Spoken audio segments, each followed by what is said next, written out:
Olá pessoal, tudo bem com vocês? Eu me chamo Neila E eu me chamo Matheus. e é muito legal a gente poder estar junto com vocês nesse canal que se chama Lamed.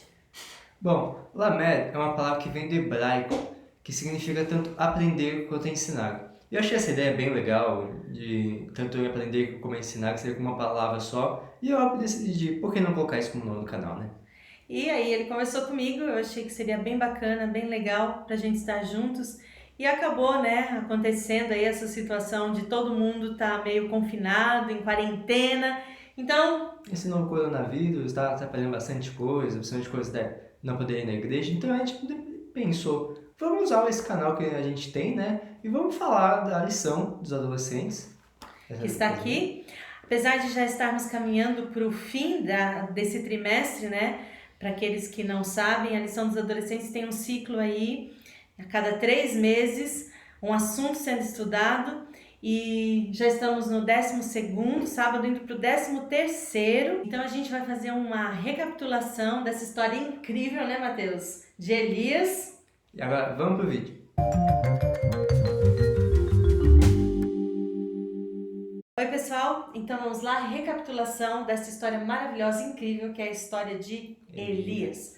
Lembrando que a nossa base é a Bíblia, Palavra de Deus, e essa história ela é contada onde mesmo, Matheus? No primeiro livro de Reis, do capítulo 17 ao capítulo 19, e também aqui no livro Os Ungidos, que é o segundo livro da série O Conflito na Linguagem de Hoje.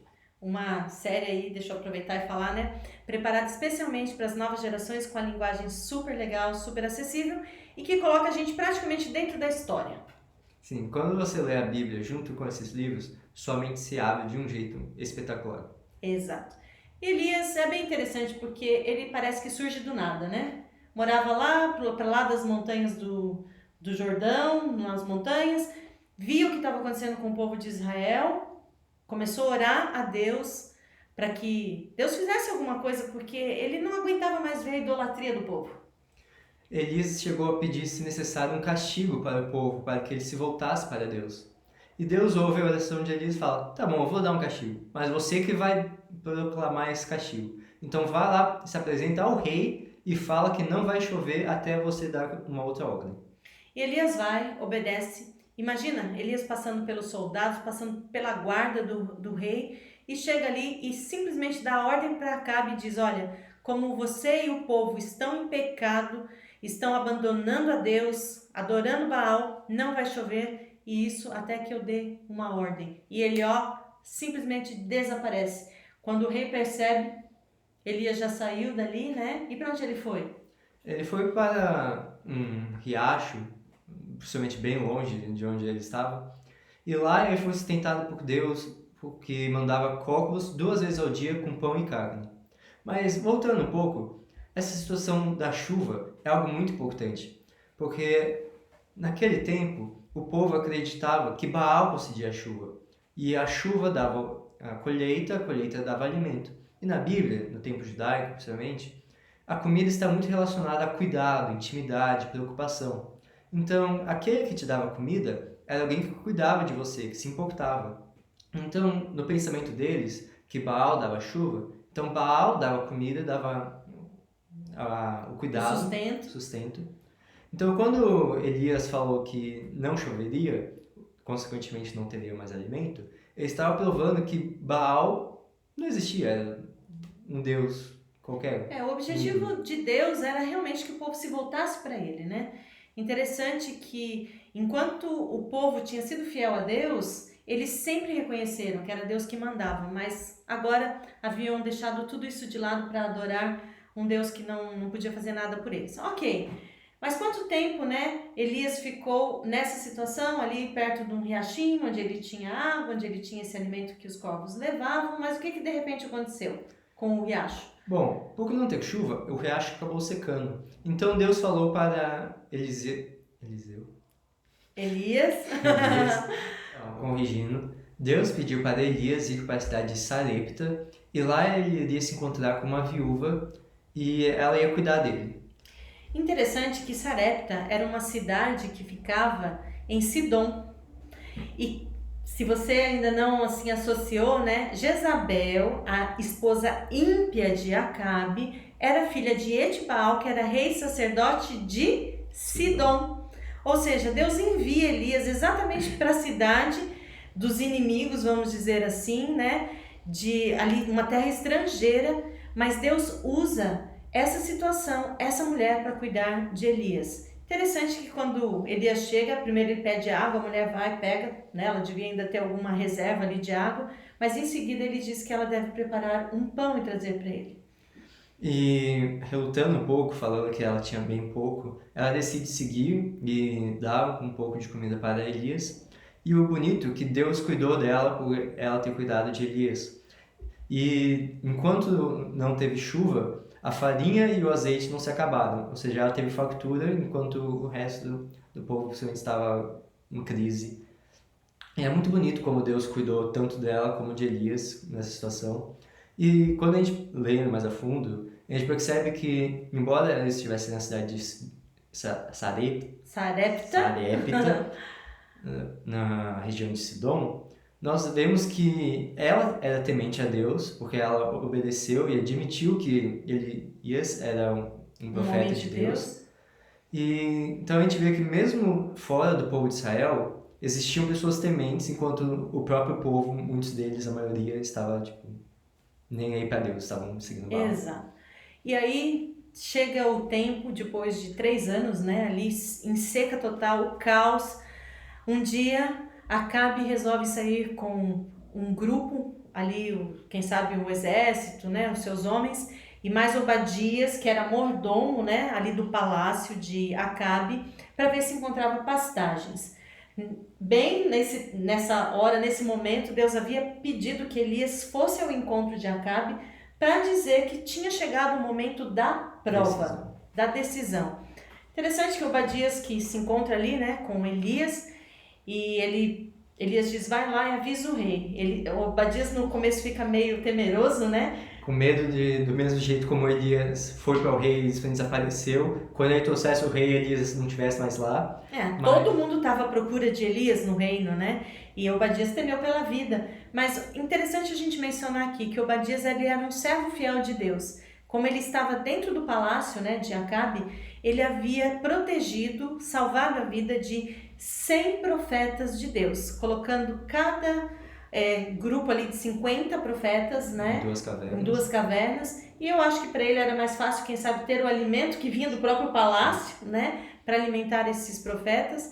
E ele então vai dar ordem e tem esse encontro ali, né, tenso talvez, né, entre Elias e Acabe. Acabe estava com muito medo, né? Ele quis ali parecer que estava forte, mas ele estava com muito medo. Então Elias fala para Acabe para reunir o povo, que ele ia provar se Deus era Deus ou se Baal era Deus. Interessante também, Mateus, sobre essa questão, né, de quem era Deus mesmo, né? O nome Baal era um nome genérico, mas que significa Senhor. Então a prova deveria ser feita para mostrar quem de fato era o Senhor, né, o Criador, aquele que podia sustentar e manter ali as pessoas. E o desafio então foi lançado. Onde que eles deviam se encontrar? No topo do Monte Carmelo. Por que lá, hein? Porque era um lugar onde todo o povo conseguia ver. Principalmente não era um monte muito alto e talvez também não muito íngreme. Então todo o povo conseguia se reunir lá e tinha uma boa visão de toda a região. É muito interessante, muito legal que no livro aqui, Os Ungidos, né, descreve como foi esse encontro. Então, Jezabel não estava junto quando Acabe chega com a sua comitiva, né, e os 450 profetas de Baal, mais os 400 de Azerá, né? Pensa na situação, galera. Um homem só, Elias, dizendo que Deus era Deus, e outros 850 dizendo, não, Baal é Deus. Sem contar todo o resto do povo que acreditava nesses 850. A verdade é que Elias não estava sozinho, né? As pessoas só enxergavam um homem, mas nos dito que havia um exército de anjos ali acompanhando Elias. E chega o momento da prova, Elias, bem gentil, permite, né, como eles estavam em maior número, que os profetas ali de Baal, de Azerá, façam primeiro, né, o sacrifício. O que consistia esse desafio? Fazer ali, levantar o sacrifício colocar um animal sobre o sacrifício cortado e tal. E eles deviam então clamar que o Deus verdadeiro enviasse fogo do céu que pudesse então consumir o sacrifício. Então, Elias gentilmente podem começar. Era cedo ainda, né? Era pela manhã. Então, começou primeiro com os sacerdotes de Baal e de Azerá, e eles passaram a manhã inteira e parte da tarde clamando a Baal. Eles começaram a gritar, fazer danças, se cortar, e tudo de acordo com os costumes deles. Provavelmente foi uma coisa terrível, o povo deve ter ficado um pouco abismado. E depois de bastante tempo, Elias falou: agora já chega, minha vez agora. Interessante, Mateus, que os profetas, né, os falsos profetas ali, eles até tentaram, se tivesse tido uma oportunidade de qualquer distração, eles mesmos colocarem fogo, né? Dá um jeitinho brasileiro. Dá um jeitinho, né, de colocar fogo lá. E também é nos dito no livro dos Ungidos que Deus impediu, porque Satanás teria feito isso com muito prazer, com muita alegria, né, para enganar o povo. Mas então chega a hora de Elias e uma coisa assim que mostra como estava a situação de Israel, como era terrível mesmo. Porque o altar para Baal era lindo, era uma coisa, né, bem assim, majestosa, que chamava atenção. O altar de Deus nem construído estava. Estava totalmente destruído. Exato. Elias vai lá e ele pega pedra por pedra, ele vai reconstruindo o altar, cada pedra daquela simbolizando uma tribo de Israel.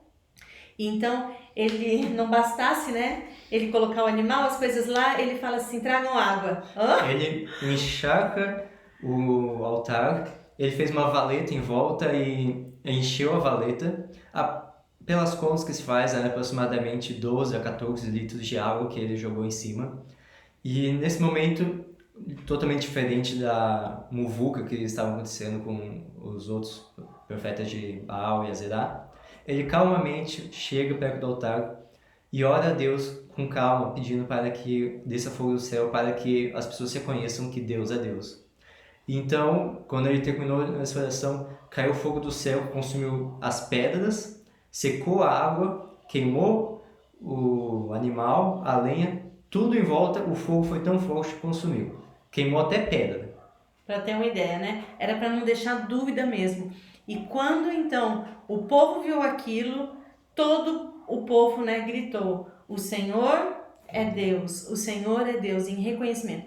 Aí, né, você conhece a história, Elias ficou assim feliz porque vendo aquela reação do povo, ele achou: agora o povo realmente vai se voltar para Deus.